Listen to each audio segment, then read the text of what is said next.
நல்ல நேரம் போயிட்டுன்னு வச்சுக்கங்களேன், நல்ல நேரம் போகும்போது 3 வேள சாப்பாடு கிடைக்கும்போது கிடைச்சிட்டுன்னு வச்சுக்கங்களேன், கொஞ்சம் கஷ்டமான காலம் வரும்போது, அம்மாவுக்கு உடம்பு சரியில்ல, அப்பாவுக்கு உடம்பு சரியில்ல, அம்மாவுக்கு ஒரு தேவை இருக்குது, அப்பாவுக்கு ஒரு தேவை இருக்குது, ஏதோ கஷ்டங்கள் இருக்குன்னா, அங்க அந்த நேரத்தில அம்மா கையில இந்த காசும் விரயமாயிடு, அப்பா கையில இந்த காசும் விரயமாயிடு, இல்ல இந்த இடத்துல அம்மா, அப்பாவோ ஒரு பெரிய ஒரு நிகழ்வு நடந்துச்சுன்னா, இந்த இடத்துல இந்த பையனால ஒண்ணுமே பண்ண முடியாது. வேலைக்கும் போக முடியாது.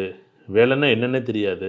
ஏன்னா, இந்த அப்பா, அம்மா குழந்தைகள இப்படி தான் வளர்க்குறாங்க. இது மிகப்பெரிய தவறான விஷயம். இந்த லக்னாதிபதி வலுத்திருந்தாலே, லக்னாதிபதி 10 வருஷம் இருந்தாலே, செவனேன்னு படுத்துவான் மனுஷன். அப்படியே யூடியூப்லயே என்னமோ கனவு, கற்பனை, படையப்பா படத்தில வர மாரி ஒரே நாள்ல ஒரே மலைய உடைச்சு பெரிய அளவுல அப்படிலாம் நடக்காது. இன்னைக்கு எல்லாமே என்னன்னா, ஜீம் பூம்பா மாரி நடக்கும். அதெல்லாம் நடக்காதுங்க. நீ கஷ்டப்பட்டு ஏறுனா தான் வாழ்க்கை. ஒரு 20 வருஷத்துக்கு முன்னாடி வாழ்ந்துட்டு தானே இருந்தாங்க. பணம் கிடையாது, படிப்பு கிடையாது. நம்ம நிம்மதியா, சந்தோஷமா வாழ்ந்துட்டு தானே இருந்தாங்க. அன்னைக்கு காலையில வீட்டு வேலைய பார்த்தா தான் சாப்பாடு. அன்னைக்கு காலையில பூ எடுத்தா தான் சாப்பாடு. இப்படி தான் வாழ்க்கை இருந்துச்சு.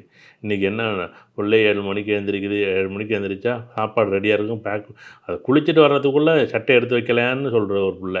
அங்க பார்த்தீங்கன்னா, பெல்ட் எடுத்து வைக்கலையான்னு இன்னொரு புள்ள சொல்லுது. இன்னொரு புள்ள என்னன்னா, சாப்பாடு எடுத்து டப்பா அடைச்சு வைக்கலையான்னு. அந்த காலத்தில சாப்பாடெல்லாம் இருக்காது. தட்டு இருக்கும். தட்டு எடுத்து வச்சுட்டு ஸ்கூல்ல போய் தான் வாங்கி சாப்பிடணும்.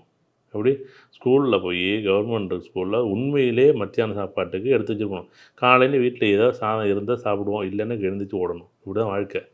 இன்னைக்கு என்னன்னா, இது இந்த லக்னாதிபதி நல்லா வலுத்து போ என்னன்னா, இந்த ஜாதகர புடிச்சு உட்கார வச்சு மழுக்கையாக்குறது இந்த பெற்றோர்கள் தான். அம்மா, அப்பா வந்து இந்த பிள்ளைங்கள வந்து சுயமா ஓட விடுங்க.